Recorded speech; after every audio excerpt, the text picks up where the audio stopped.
What's up, y'all? Welcome into LA Sports Brotherhood. It's me, Ryan, here with my brother Matthew. And the Lakers, after a lot of talk about the draft and what they're going to do, whether they would trade the pick or not, they drafted. They drafted at pick number 17 after 3 hours of a broadcast that didn't end for another 3 hours. Number 17, they picked Dalton Knecht, guard slash wing. I would say more wing. I think that's the way he would slot in. But 6'6", out of Tennessee. He had a long journey. I think he's 22 or 23 right now. So yeah, I'm gonna be completely honest right off the bat. I don't know much about this class at all. This is the least I've known about a draft class in a long time because it's the least I watched college basketball in a long time. But I knew generally who he was when I was watching the tournament.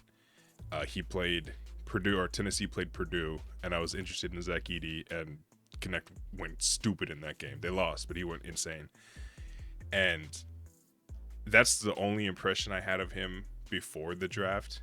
And as I was paying attention to mocks and stuff, honestly wasn't even super paying attention to those because I was assuming the Lakers are going to trade the pick.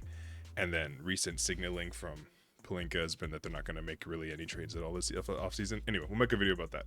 Regardless, speaking to Knecht specifically,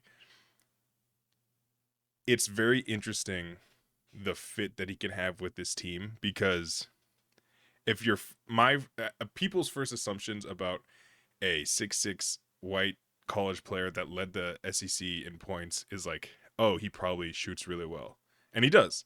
But Knecht is much more of a legit 3-level scorer to me. Like, he has a bag at each level and he can finish pretty consistently around the rim.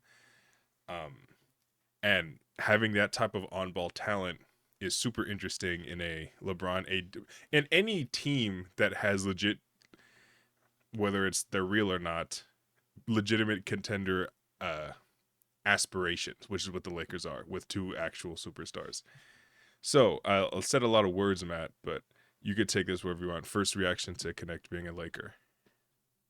Yeah, to be honest, I'm thrilled. I really liked what I saw from him, and I'm right there with you. I was like 90% sure this was gonna get traded. Yeah. It's one of the worst draft classes we've seen ever, and when you're drafting 17th in a horrible draft class, you're not gonna get a guy who does it on both sides. That's just not gonna happen. But I was actually pleased with the fact that they went with a impact now guy. Like I said, he's not gonna be great on defense, but I think other options like these teams get these 19-year-old 6'8" guys that are long. It's like, oh, he could be a great defender. He probably also can't shoot or do anything else.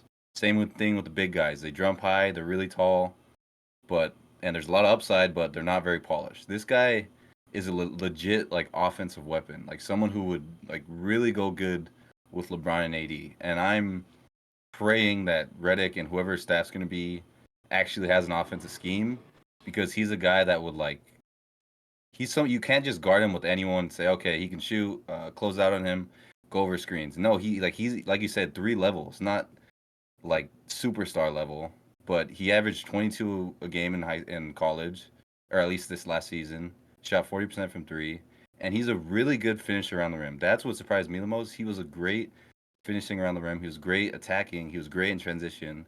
We know he can catch and shoot. I see him as like a great off-ball weapon.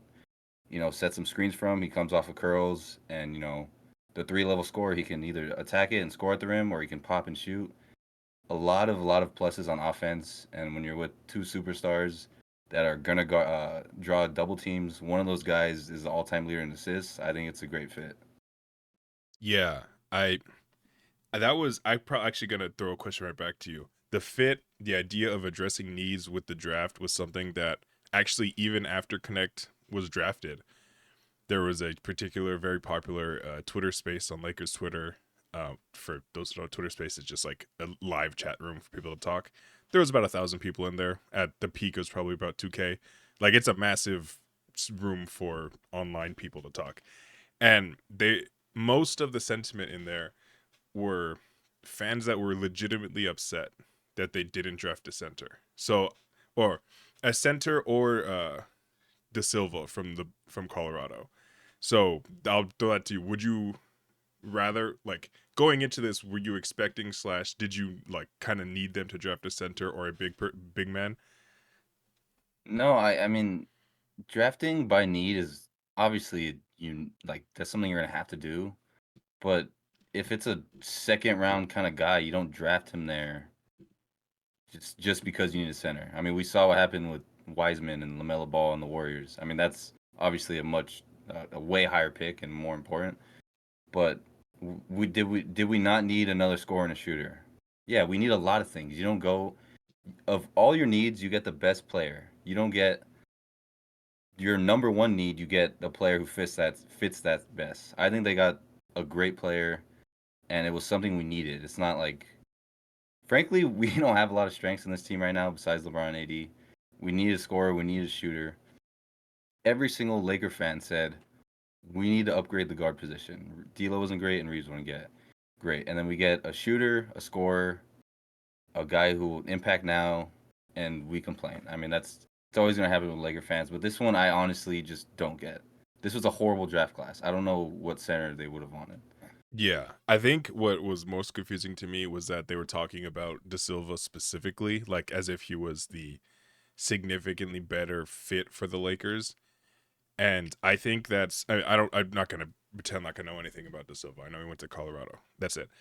But just from a position standpoint, he's not a center. He cannot play center. I do know that for sure. So they're talking about drafting someone who is bigger and a bit slower than Rui to play what position? I don't know, because last year those same people and so many people were very upset about LeBron playing the three, even though he really didn't. But like he represented the three, I guess, because Rui is somehow slower than LeBron.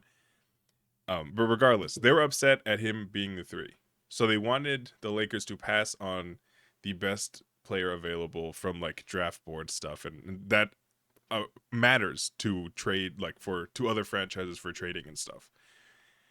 So instead of getting a guy who can contribute, who we assume, I should say, there's no draft pick that's going to be for sure, but we assume that could contribute day one for a guy that would push LeBron to the three. It just doesn't make sense. And I don't want to um, belabor the point because he's not a Laker, so it doesn't matter. But yeah, it's just an interesting process. But to speaking to the point of centers, I think people are significantly overreacting. AD is the center. He's going to play 34 minutes a game in the regular season, 40 minutes a game in the playoffs. So at most, you need to cover 14 minutes a game cover 14 AD list minutes a game. That's it. I don't understand. Like, if Derek Lively was available this draft at 17, I would have taken him. Of course, Derek Lively is an impact player. We don't. This is the biggest problem with drafting for need to me in any sport is that you you can see this big massive hole at center which we have right now. Backup five, we don't have anybody. Jackson Hayes, well, he improved. He's a third string to me at best. We see, oh my god, we don't have a second string center, even though we have at worst the third best center in basketball right now on the team who plays 35 minutes a game. They take this 13-minute hole that we have and pretend that that's the reason we lost to the Nuggets this year when we know that wasn't the case. And they try to build a draft out of it. And that's where you end up reaching on players. Frankly, and I can't say anything about Fino because he played like 2 minutes in the entire season. But that's how you end up with Jalen Hood-Schifino and drafting at 15 or whatever compared to whoever was available, which I don't know, Cam Whitmore, even though whatever. Because you're saying, oh my God, we lost Schroeder. We don't have a backup point guard. We need to draft someone who could be a backup point guard. And that's how you end up with that. You take the best player that's available, unless there's someone that's very close to it that can fill a need that is big. The backup center need is something they need to address. It is not big, in my opinion. And we could talk about that when we get to free agency stuff. But yeah, the point of the story is I'm very glad they went this route. I do think for the first time since Kuzma, honestly, we're gonna get like legitimate production from a first round pick. Am I reaching? Like truly, do you remember when's the last first round pick we've had that's like was in the rotation and helped out in like for the Lakers on a team that Yeah, was good? I think it's Kuzma, literally. Yeah. So I'm the fact that people could be upset about like want different things, sure, of course, that's everybody's gonna want different things. To be upset about the prospect of getting someone who is ready to contribute to a team is insane. So yeah, we'll get into more deeper breakdown type stuff with Knecht and all the other people we get in the offseason because that is literally this weekend, this Sunday, as we're watching this. It's 3 days away. We will know the majority of this team. We'll know if D'Lo opts in. By the way, we'll make a video based on what he does. LeBron is going to be a Laker next season. Him opting in or opting out will actually change a lot. So yeah, we got a lot of stuff coming up. Matt, do you want to say anything else before we get out of here? No, I'm happy about Knecht. I hope he fits in. Yeah. The the course of the Lakers 2024-2025 season will change drastically in the next like 96 hours and I'm really excited about it. So yeah, we'll see you soon. Go Lakers.